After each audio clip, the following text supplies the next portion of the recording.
My name is Dina Saleh, the Regional Director for the Near East, North Africa, Europe and Central Asia Division at IFAD. And it is my pleasure to welcome you all this morning. I'm pleased to be moderating this session on a very special day. Today marks a turning point, as we all heard from IFAD's president, the announcement of the plans of IFAD to substantially strengthen and scale up its operations in Somalia. Thank you.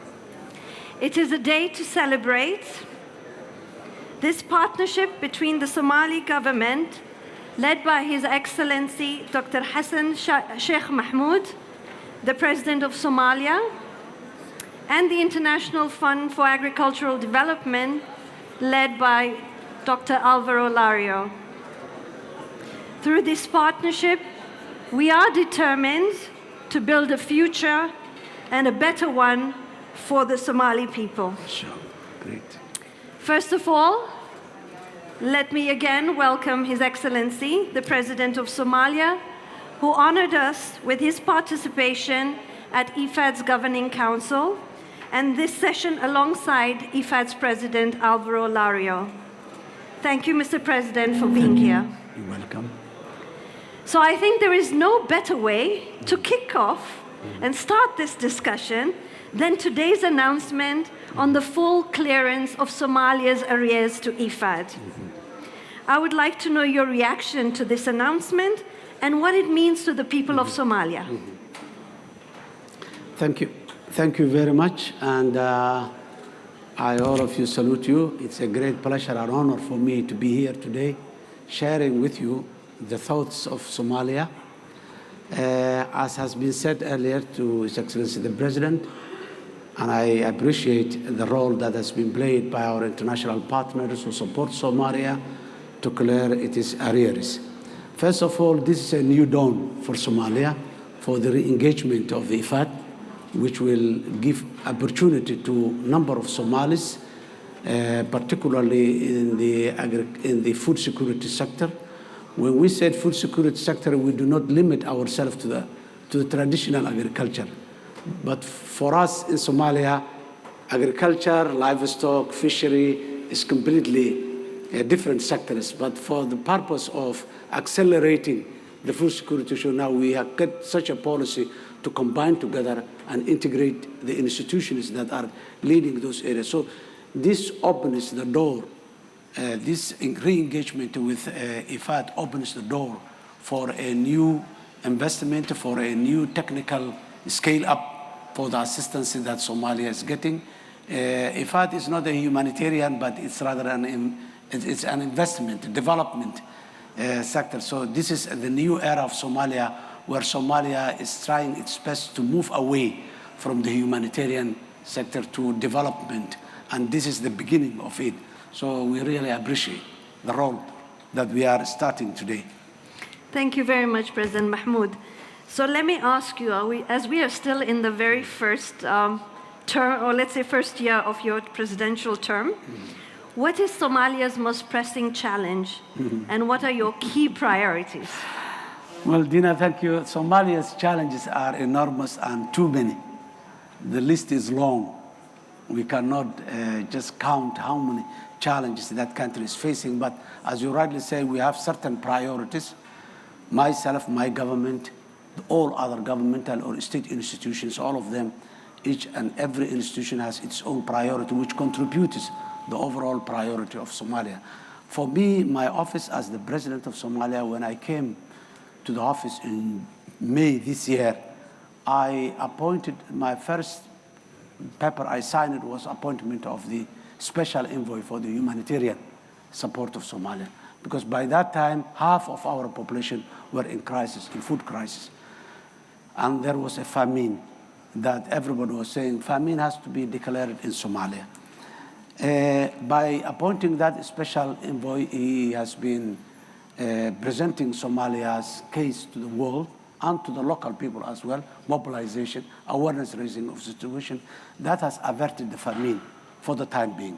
It's not a complete solution, but at least we avert it right now. But the famine is still. So my top priority in my office, the first, number one, was the security, of course.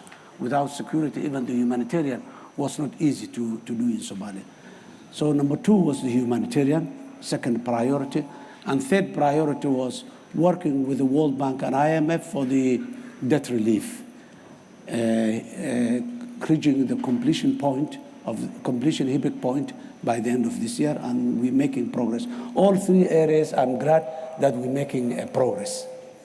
We are liberating the country from the terrorists, we averted the famine, and we are so close to reach the completion point of the epic. Thank you. Thank you. Thank you, Mr. President. Now let me take my question to the President of IFAD. We're in the middle of a global food crisis, what we now call the poly-crisis, and Somalia, unfortunately, has had its fair share of this crisis. With this new opportunity we're now, of course, announcing, where can IFAD play its most effective role? Well, thank you very much. Today is a very important day for us. It allows us to not only to re-engage, but to invest. Like the President was saying yesterday, we had a very inspiring discussion with himself and his vision in terms of investment vis-a-vis the short-term humanitarian response. And clearly what we need is to create opportunities for the youth to have alternatives to the current terrorism challenge that we are facing. And it's important that those opportunities come in the form of revenues, of income, and that they see also agriculture as a business. So that's a very important part. Not only subsistence farming, but actually making sure we create an ecosystem. IFAD has actually never lost our connection with Somalia. Even though now we can invest our money, we have mobilized money throughout the years. We have invested in Puntland, in agro-pastoralists, in irrigation schemes, in agriculture input. Even our crisis response initiative, our top priority country was Somalia, also through building and creating these investments in irrigation schemes, with the President yesterday was mentioning how they were 10 years ago and how they are right now. So this long-term investment and the ability to create opportunities for the youth will be very much at the center of our focus. And we are also currently working already in fast-tracking a design whereby we are co-financing and mobilizing funds also from the climate fund angle. We know very much what Somalia has been going through. The President very much also said it's not the only country in the region, but clearly it's one of the most impacted. And it's important also that we manage as IFAD to co-finance and to mobilize money from climate funds. We have worked, thanks also to the Minister and to the President, with Jeff, with the Global Environmental Facility, to try to mobilize funds from an ASAP Plus. So in the end, to come from both angles, the food security, the job creation, as well as the climate adaptation. The challenges are big, but all of it together, I think we can make a difference.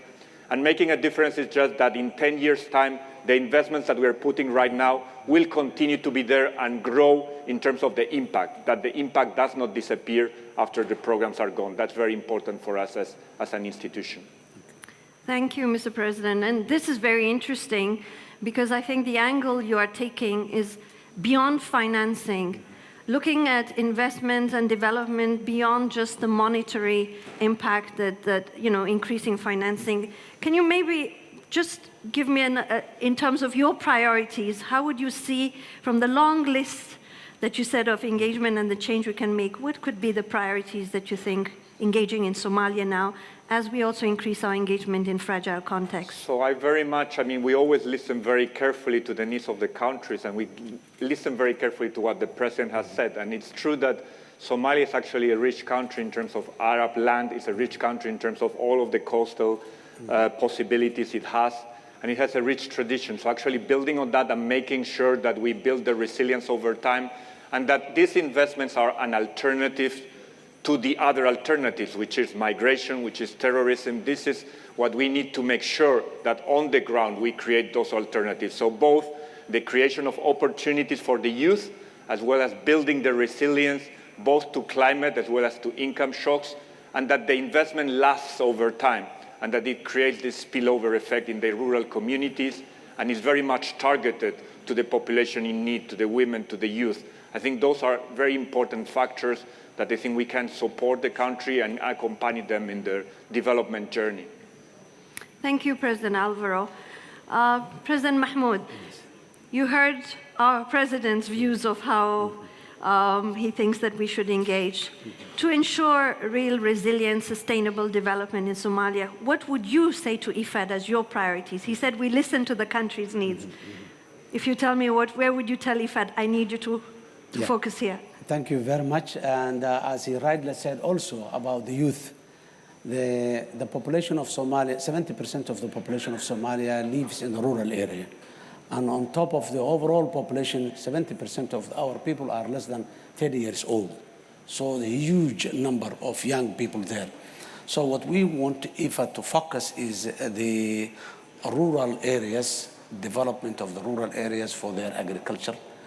And the traditional agriculture does not attract the young people to keep them in the rural area. That's why urbanization is increasing, migration is increasing.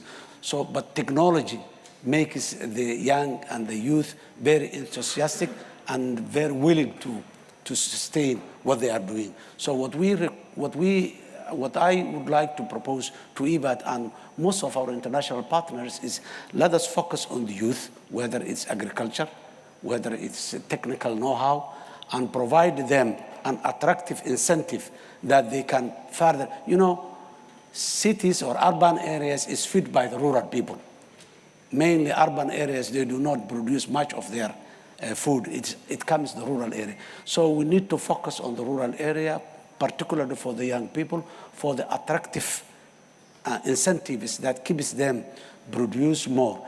And now, when we said rural area, it's not only the agricultural or agropastoral area, but the fishing communities as well in the coastal area, which is very huge and large.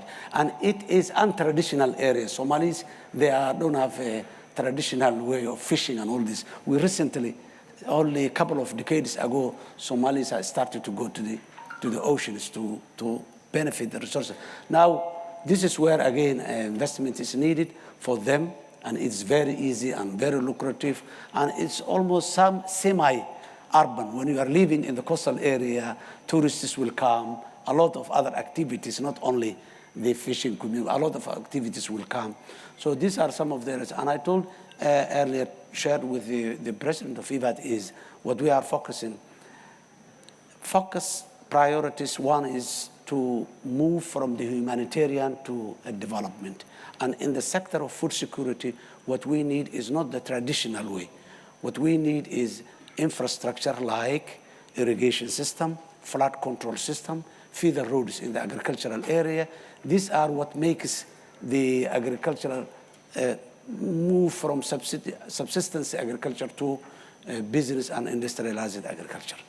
Thank you very much. So maybe I can just take advantage and push you with just one small. You mentioned how you would direct IFAD's programs to youth. Are there any special programs that you have introduced or your government plans to introduce that focuses also on youth? Yes, there is a Ministry of Youth we have in Somalia, and this ministry is working a couple of policies now already in practice, and soon we are going to have the first national youth conference in Mogadishu, the capital city, where we are going to bring together a couple of hundred youth from all over Somalia so that present to the policies and the new programs for them, and then they debate and contribute, and that will be the final policy for the whole country as a national policy. Thank you. Youth has a role in Somalia. Very good. Very promising. Thank you very much. Thank you. Thank you. So, ladies and gentlemen, I'd also like now to take this opportunity to recognize and thank our partners and our member states that really stepped up their engagement to help us arrive at today's point where we're celebrating the clearance of the arrears of Somalia. And for now, I'd like to invite, in the following order, of course, the governor from Germany, Sweden, and Belgium. So I will start first by asking our dear governor from Germany, Mr. Jochen Flassberg, if he can take the floor. Thanks so much for giving me the floor. The two presidents, very happy to listen to you. And I was privileged already to listen to you, President, yesterday evening. And let me say how impressed we are by the strengths in your leadership.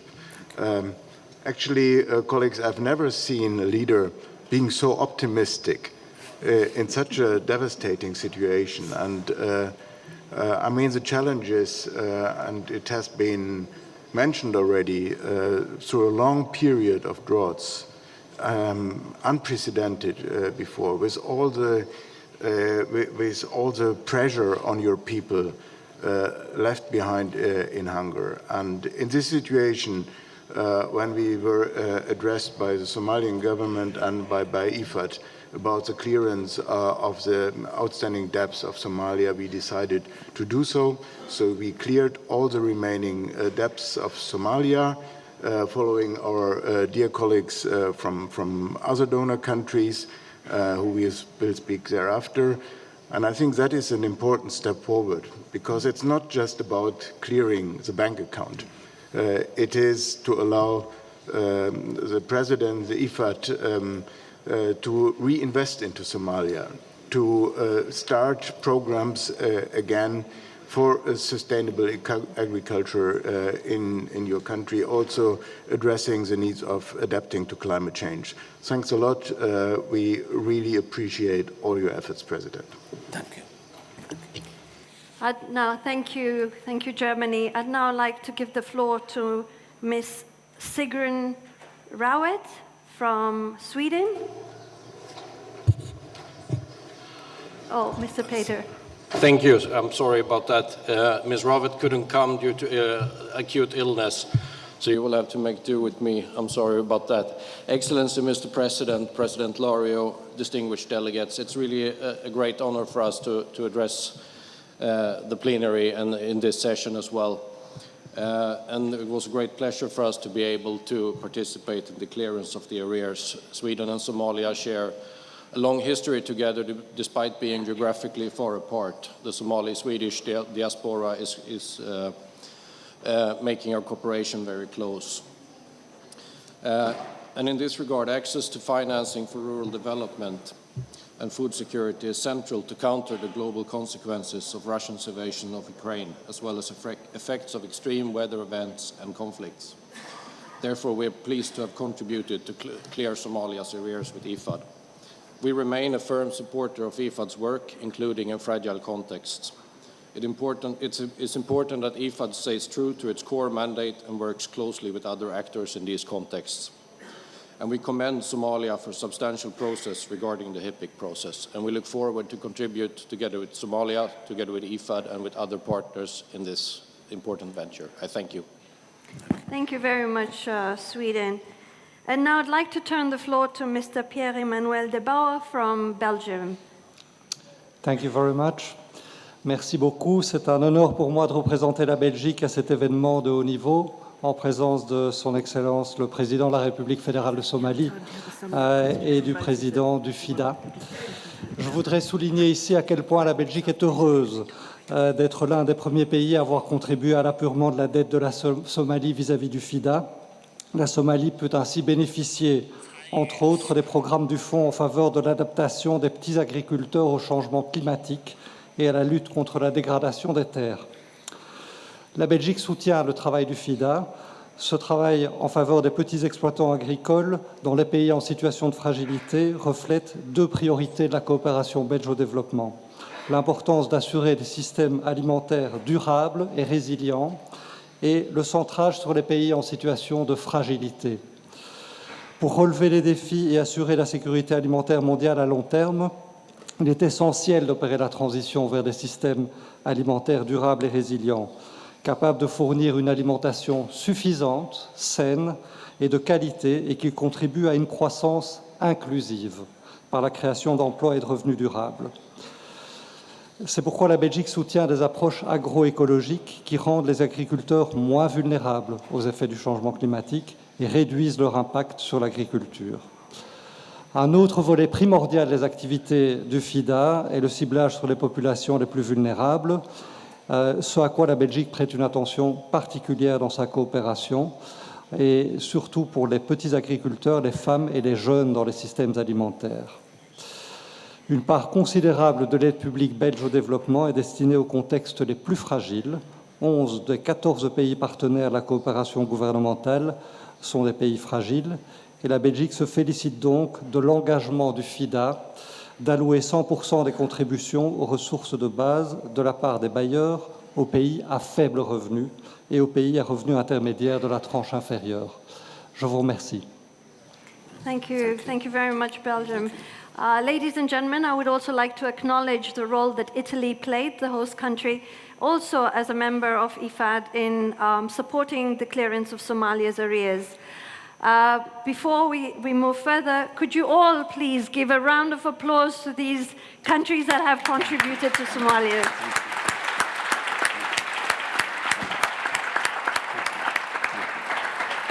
Thank you. Thank you very much. I think this is a clear sign of the convening powers of IFAD, where we can show that our members can come together to support another member in the times of need. So really, this is a real great day for all of us and to celebrate this occasion and to really wish Somalia's prosperity going forward. Thank you very much. So before we conclude this session, I don't know, Your Excellency, if you would like to say some closing words.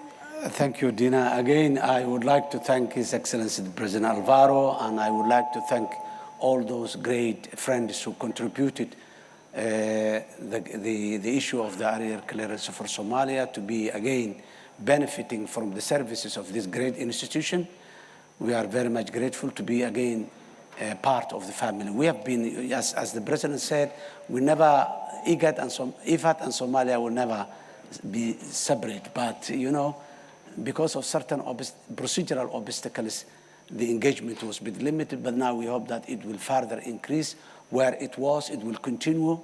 Where it was not, it will start. So we are hoping in joint and in collaboration with the Somali people, Somali government, and other partners as well, that Somalia soon will be. As Dina said, yes, by nature, I'm always optimistic, and I always see the good side of the challenges. And it's true that every challenge there is an opportunity in it. Only what we need is someone who can just take it out of that. So we will do together that. It's not something that Somalia alone can do. Without you, it won't be either possible, it won't be either not possible, or it will take a long time for Somalia to cover. So to shorten that journey, your support and your standing with us is absolutely vital and very necessary. And we already have seeing and receiving all those good signs from you. I'm very much grateful. Again, thank you very much. Thank you. Thank you. Thank you so much. It's a pleasure. Thank you very much. So, ladies and gentlemen, this is such a great start to our Governing Council, a great start to IFAD 13, and of course, a new era in Somalia. So, ladies and gentlemen, please do stand up as we also see our guest out. He has other protocol appointments, but we appreciate his presence with us today. Thank you. Oh, sorry.